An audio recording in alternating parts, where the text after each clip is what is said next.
Chris, what a game. Did the Hawks win it, or did the Bucks lose this one?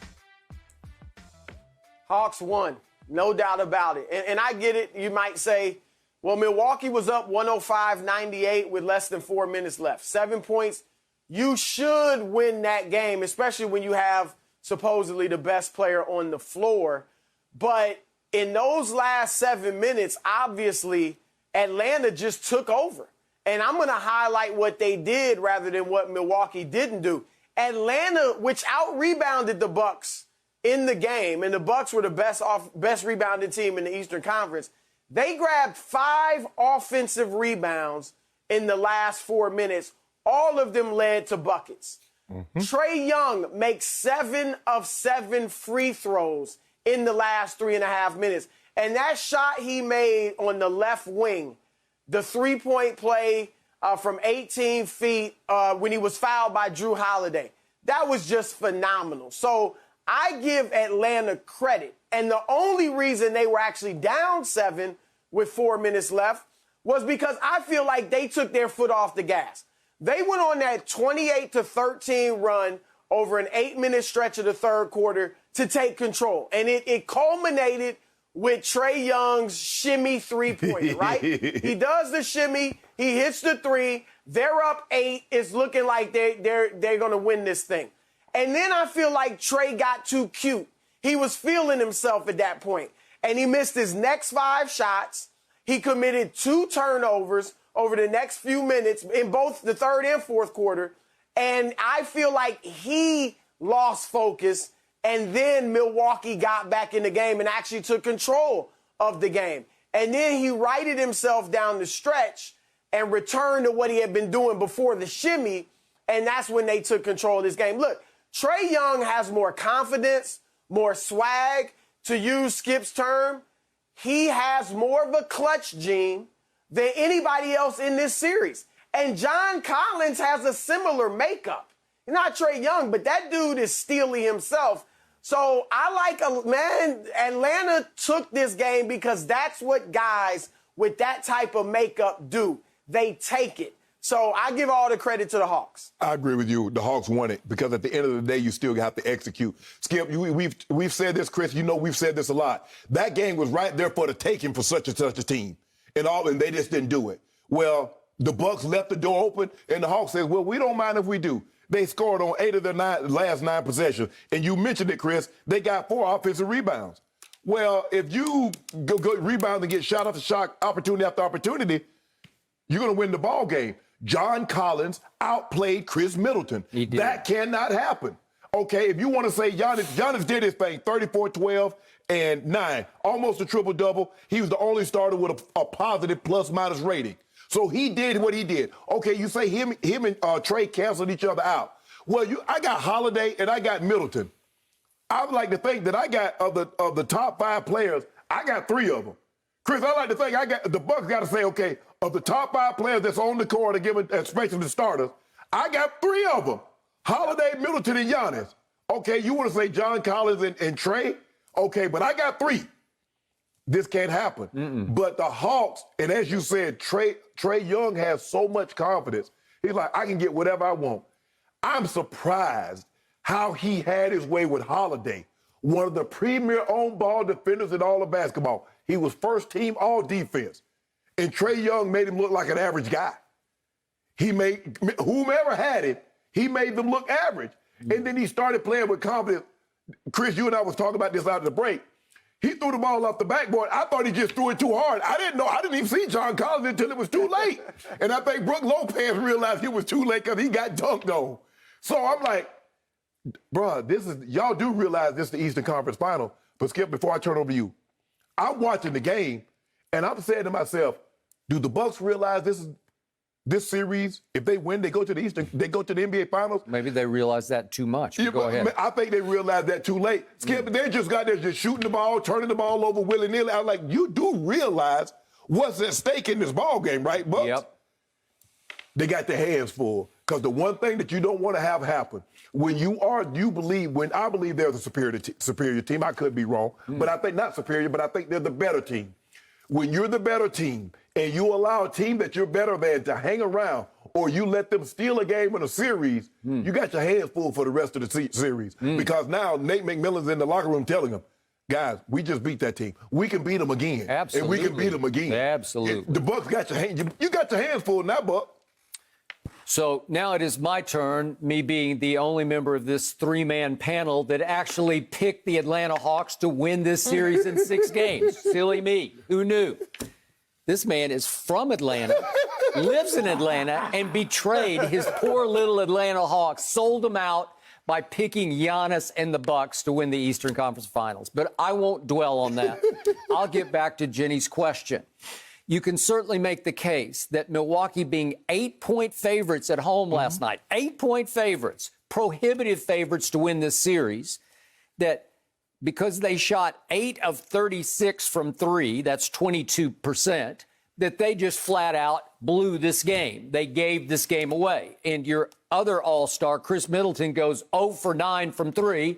I'm sure Bucks fans watching right now are making a screaming case that our team just blew this game. Right. Atlanta didn't win it. We just gave it to them because we could not make a shot when we needed to make a shot.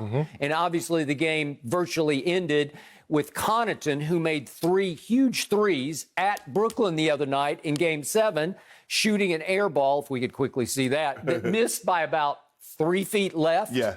And that was to give them the lead. Wide open. Whoa. I don't know why Middleton just didn't lay the ball up. He got Solomon Hill on his back. Just lay it up. I don't know, but that. Look at this. This is a Terrence Mack. Just lay the ball up. Ooh. Yeah. And it's Trae Young making a run at Connaughton, who's like 6'5", so I don't think Trae Young bothered him very much. So the point is, when Chris Middleton goes 0 for 9 and Connaughton can't buy one and you shoot 22%, yeah, you blew it. But now back to Chris's point and case. So he's talking about how Trae Young has the clutch gene. And I don't disagree with that, except if you step back from his fourth quarter numbers, Chris, Trae Young went 1 of 7 in the fourth quarter and 0 for 4 from 3. But now you need to go over to the next column on your stat sheet because, to your point, he made 9 of 10 free throws. They are called free throws for a reason because they're flat out free. He cashed in on 9 of 10, but more important, he cashed in on 7 of 7 late after Milwaukee took what I thought was a commanding 7-point lead with, as Chris pointed out, with about 4 minutes left in the game. You're up 7 at home. You give up an 18-8 run featuring Trae Young going to the line 7 times and cashing all 7. Money, money, money. That was clutch gene. I give you that. Meanwhile, Giannis, who I do not love, I know Chris likes him. I know he's a good guy. I've certainly nothing personal with him. But Giannis just never takes the game over. Like, he never says, no, this is our house, my house, and I refuse to lose. So he had, in that last 4 minutes, as they gave up an 18-8 closing run to the Hawks, Giannis had 2 dunks. Okay, I'll give you that. And he did make those 2 late free throws. I'll give you that. But the points, the 6 that he scored, were very quiet. Trae's were loud. Trae outscored him 9-6 over that last run. Right. Trae's were clutch loud because that was the difference in the game. 9-6 of the 2 stars, and it was a 3-point win by the Hawks. Well, maybe you should tell Middleton to throw the ball to Giannis instead of jacking up threes, instead of keep missing shot after shot after shot. He got outplayed by John Collins. Does Skip. Giannis want the ball? Does Chris Middleton trust Giannis with the ball in the last 2 minutes of a game? I say no. I say no. Well, maybe not. But, Skip, they keep, and Chris, this team, I don't know why they won't play how they are. They are a big team. They are a ginormous team. And somehow they think they're a bunch of 6'3" guards just jacking up threes. Okay, I got it. But Atlanta weirdly plays bigger than they are. John Collins plays way bigger than 6'9". He plays above the rim. He does. And Capella is a really good defender. Capella did a good job on Embiid when it was time. I know he got annihilated in that first quarter that night when obviously Embiid went 7 of 7. But Capella plays hard, and he look what he got, 19 rebounds. And it was his putback on yet another of a Trae Young miss that gave them their first lead that they did not relinquish, right? Go ahead, Chris. To your point about Giannis, Skip, he can't take over a game because he wants to stay on the perimeter too much. We know he can't take over a game shooting jumpers, and they're not going to let you just drive at will late. but he could close. He could take over game, and this is on Budenholzer. Yep. Put him on the post. I don't mean make him Kareem Abdul-Jabbar. We don't want him down there 40 minutes a night.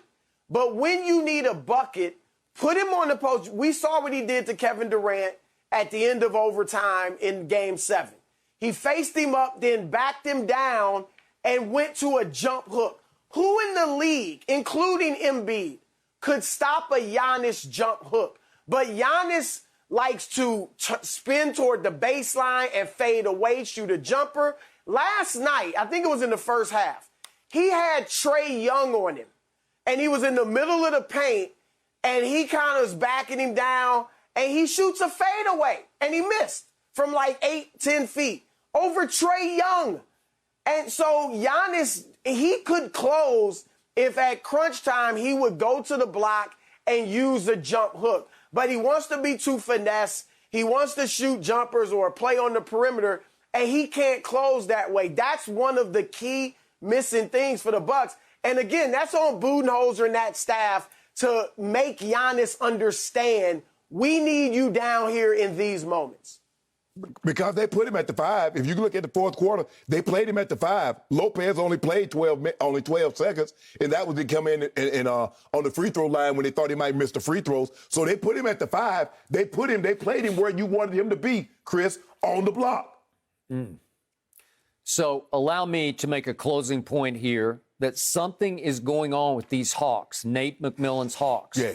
Because they're only the 4th team in NBA history to win 3 straight game 1s on the road. On the road, they're now 6-2 on the road in the postseason. Wow. And when you look at what they've done, Nate took over. They were 14-20 on March 1st. And now they have taken off to the point that in games of 5 points or fewer at the end of the game, close games, they're 13-2 in those games. So they're winning almost all their close ones, Right. and they're winning on the road. And they're winning because their little man star is their rocket fuel. They all feed off him. They love him. And he's not a great three-point shooter, but he's developed a mid-range game that is, to me, it's as devastating as Devin Booker's. It's floaters, but it's lethal. It's hard to defend it. You said they're 13-2 in games decided by 5 points or less. That comes down to execution. It does. You got to be able to execute when it matters the most. Yep. And they put the ball in his hand. They trust that he's going to make the right play. But the Bucks are going to have to get more from Lopez, and Middleton's going to have to. Because you remember the first 2 games of the last series, Chris, Middleton and Holiday were awful. Holiday redeemed himself on the offensive end, but he gave it up to Trae Young on the defensive end. You cannot let Trae Young go get 48 against an all-defensive player. 48. He got 48 and 11. He abused Holiday. But Shannon, Holiday and Middleton, this is the level of player they are. They're really good, but then you can't pencil in 20-plus points with them. As good as Middleton is, he might get 20, but he might shoot incredibly poorly. He might shoot 20 times to get that 20. You can't fully count on them every single night. So how much trouble is Milwaukee in now? You guys picked them. Oh, you over here gloating. I'm not jumping off my pick just yet. Yeah, I picked Milwaukee in 6, but they got their hands full. I think they got their hands full. Hey, Chris, guess what else you and I picked? I like watching Atlanta play. Hey, Chris, guess who else you and I picked? I'm sticking with the Bucks. We picked the Suns, too, didn't we? You don't hear me talk about that? How much trouble are your team in? Thank you for watching. You can subscribe here to get the latest from the show, and be sure to check out more of the best clips from Undisputed, or go watch a few other segments from our other shows on FS1.